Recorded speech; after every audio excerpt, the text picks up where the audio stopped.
My daughter, Chloe, was someone I'd spent my entire life trying to protect. I wanted her to have every opportunity one never had growing up. I suppose, in my quest to be a provider, I ended up being an enabler.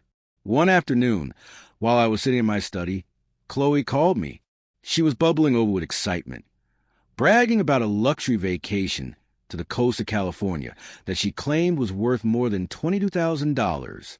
She told me she and her husband, Julian, were heading to a 5-star resort in Monterey. As she talked about the presidential suite with its wraparound balcony and the private helicopter tours they had booked, a cold knot began to form in my stomach.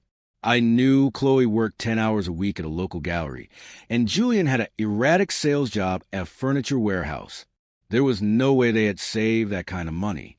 When I asked how they were afforded, Chloe hesitated, then claimed Julian had received a massive quarterly bonus, and she had been frugal with her earnings. I knew she was lying. I'd seen this pattern before, but never on this scale. After we hung up, I sat in my leather chair and stared at the late afternoon sun hitting my desk. I opened my laptop and logged into my primary American Express account. There was, highlighted in digital ink, Ocean Breeze Resort, $12,800.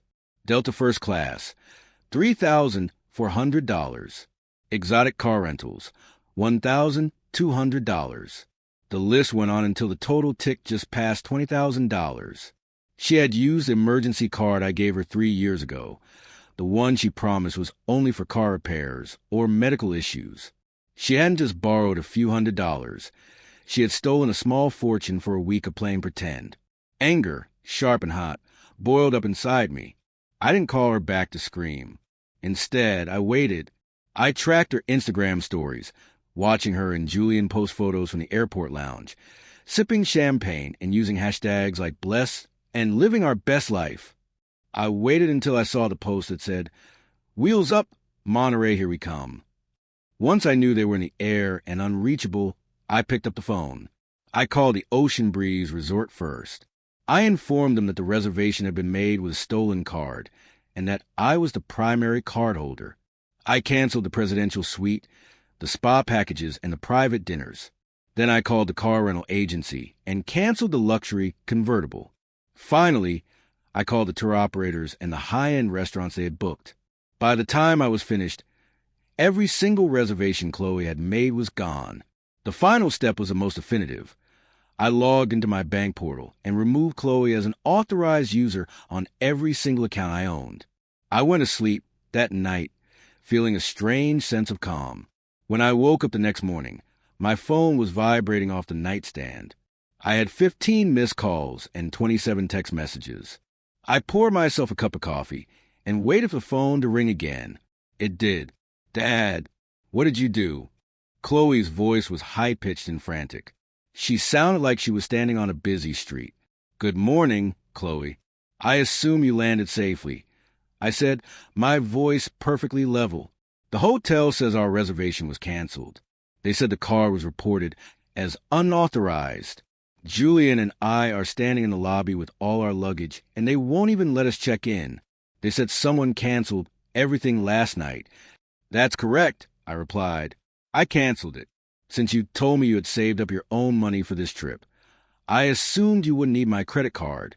I figured there must have been some mistake when I saw those $20,000 in charges on my account. So I cleared them up." There was a long, stunned silence on the other end of the line. Then the screaming started. She called me controlling. She called me a monster. She told me I was ruining her life and her anniversary. "Your anniversary is in November, Chloe," I reminded her, "and stealing from your father isn't a celebration. You have exactly $0 of my money to spend in California. I suggest you find a way home." I hung up and went about my day. But as the hours passed, the hurt began to settle in. I started looking back through my financial records, going back months, then years. It turned out the Monterey trip was just the tip of the iceberg. Over the last 6 months, Chloe had been systematically bleeding. My accounts were smaller amounts: dinners, designer clothes, spa days, all disguised with elaborate lies. I sat down with a calculator and a stack of printed statements. In just half a year, she had taken nearly $25,000 without my permission. And if I looked at her entire adult life, between the car I bought her that she totaled, the tuition at Stanford that she barely used to graduate with a degree in art history, and the loans for her apartments that were never repaid, the total was staggering. She had cost me over $400,000, while my son David had never asked for a dime he didn't earn. David was the opposite of Chloe. He had worked his way through a state college, bought his own used car, and when he married his wife Sarah, they had saved for their own modest wedding. The contrast was a bitter pill to swallow. I realized I had rewarded Chloe's entitlement, while David's integrity had gone largely unnoticed. I decided then that it was time for a complete overhaul of my legacy. I scheduled an appointment with my longtime attorney, Robert Sterling. "Arthur, it's good to see you," Robert said as I entered his office. "But you sounded trouble on the phone. What's going on?" I laid the bank statements on his desk. "My daughter's been stealing from me, Robert, and then she had the audacity to scream at me when I stopped her. I want to change my will, and I want to modify the trust fund I set up for her 30th birthday. The trust fund was currently valued at $250,000. It was supposed to be her nest egg for a home. I want her removed as a beneficiary entirely," I said firmly.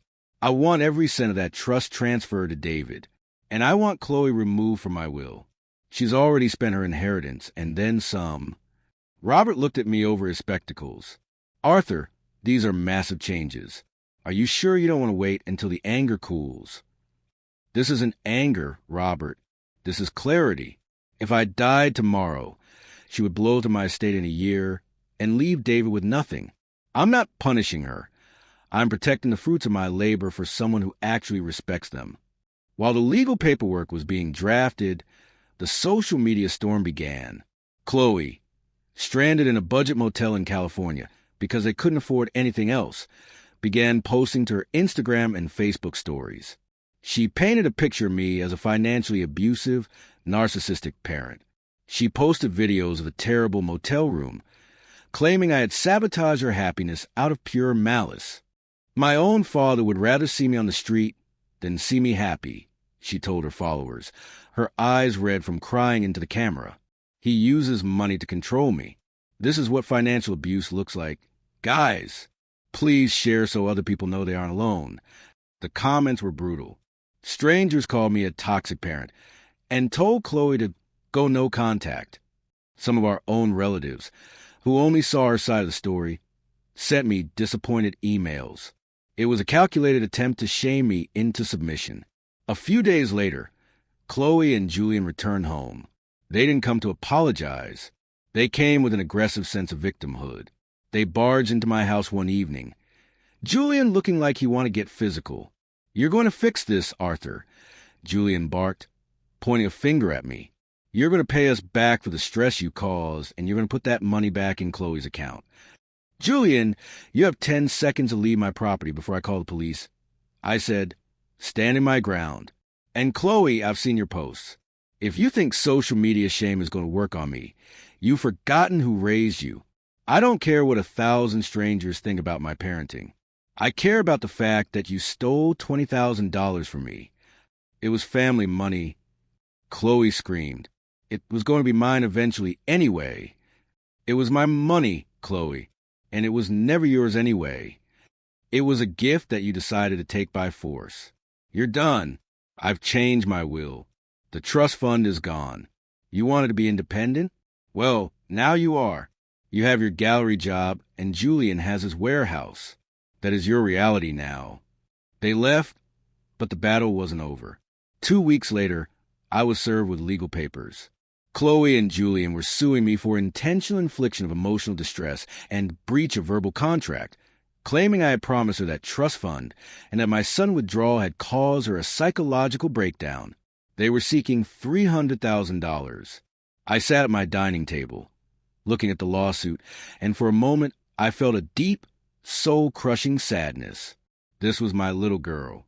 I remembered teaching her to ride a bike. I remembered how she used to hold my hand when we crossed the street, how we ended up here, across a courtroom aisle. But then I remembered the bank statements. I remembered her lying to my face about Julian's bonus. I remembered the hashtags and the public shaming. The sadness hardened into a resolve. I called Robert Sterling. "They're suing me, Robert." "I know. I just got the notice." "Arthur, this is a desperate move. No judge is going to award an adult child damages because their father stopped paying for their luxury vacations. But we'll have to defend it." "Defend it?" "No," I said. "I want to countersue. I want the $25,000 back that she stole over the last 6 months. I have the receipts, and I have the proof that she was an unauthorized user for those specific transactions. If she wants to play in court, we'll play." The legal battle dragged on for 2 months. It was exhausting and expensive, but I refused to back down. Every time I felt my resolve waver, I would think of David. I would think of how hard he worked and how little he complained. I was doing this for him as much as for myself. Then something shifted. One night, around 11 p.m., my phone buzzed. It was a text from an unknown number. I opened it and realized it was Chloe. She had gotten a new phone because, apparently, she could no longer afford her old plan. The message was a long, rambling confession. She told me that Julian had been the one pushing for the lawsuit.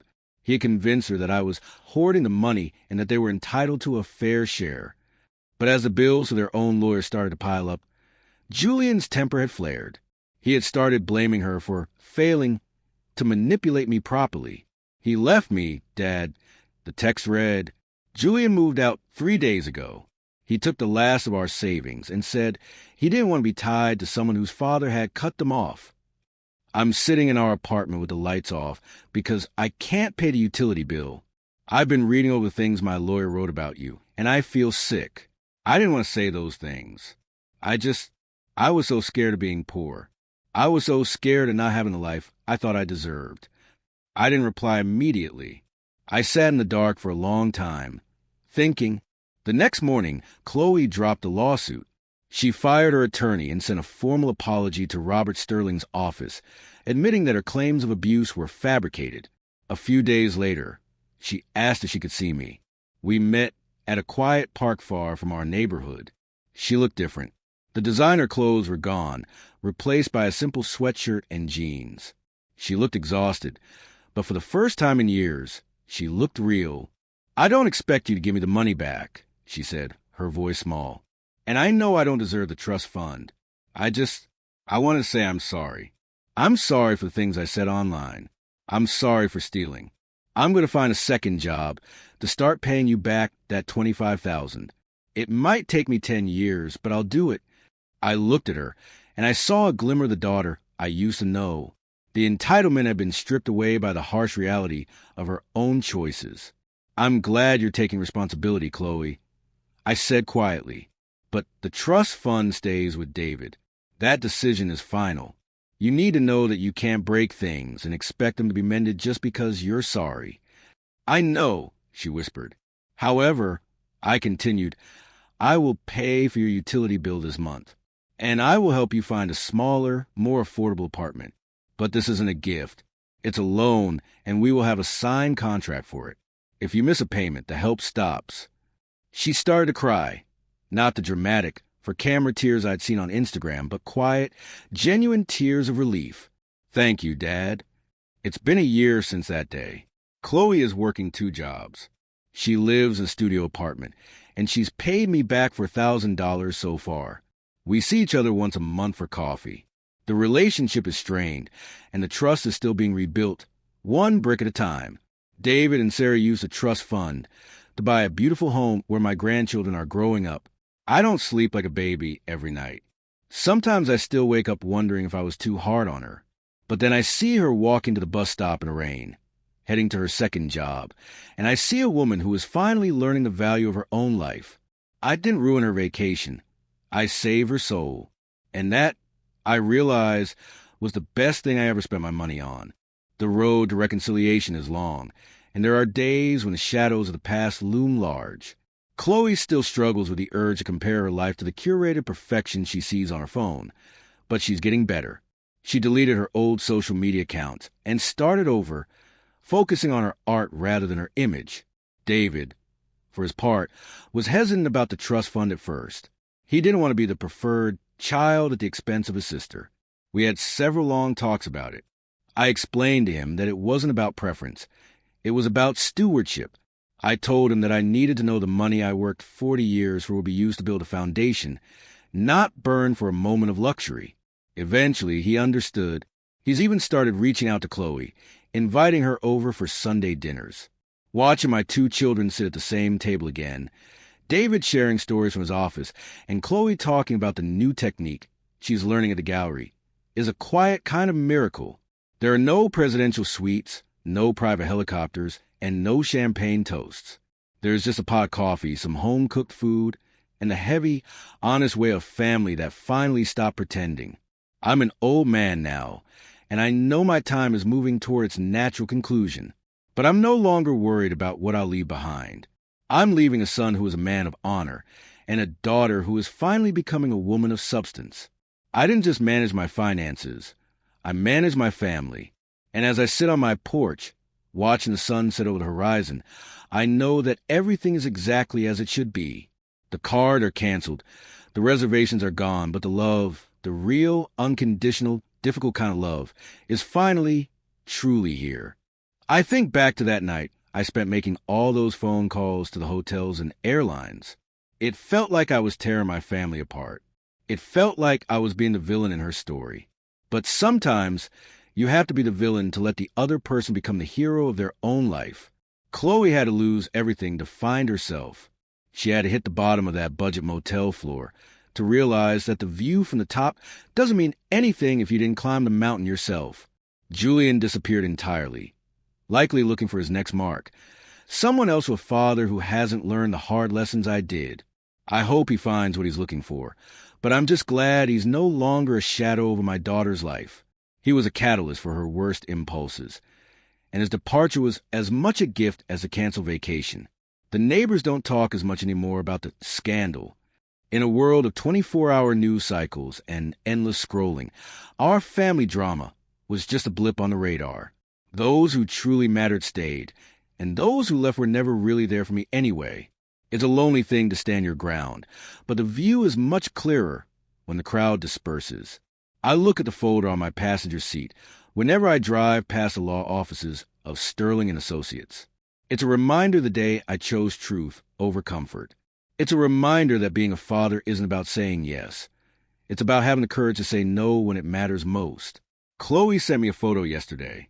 It wasn't a selfie in front of a landmark or a picture of an expensive meal. It was a photo of a small canvas she'd been working on. It was a painting of the old oak tree in our backyard, the one she used to play under when she was 5. She didn't add any filters. She didn't use any hashtags. She just wrote, starting to see the beauty in the things that stay. I haven't told her yet, but in my new will, there is a small provision for her. It's not a trust fund, and it's not enough for a luxury resort. It's a modest sum, enough to keep her art studio going if she ever falls on hard times. But she won't get it until she's 50. By then, I hope she'll build a world so full of her own hard-earned beauty that she won't even need it. I think I'll go prune the roses now. The garden is looking better than it has in years. It's amazing what happens when you stop focusing on the thorns and start tending to roots. My coffee is cold, but the air is sweet, and for the first time in a very long time, I am at peace. Thank you for listening to my story. It's a reminder that sometimes the greatest act of love is the one that hurts the most. But if it leads to the truth, it's always worth the price.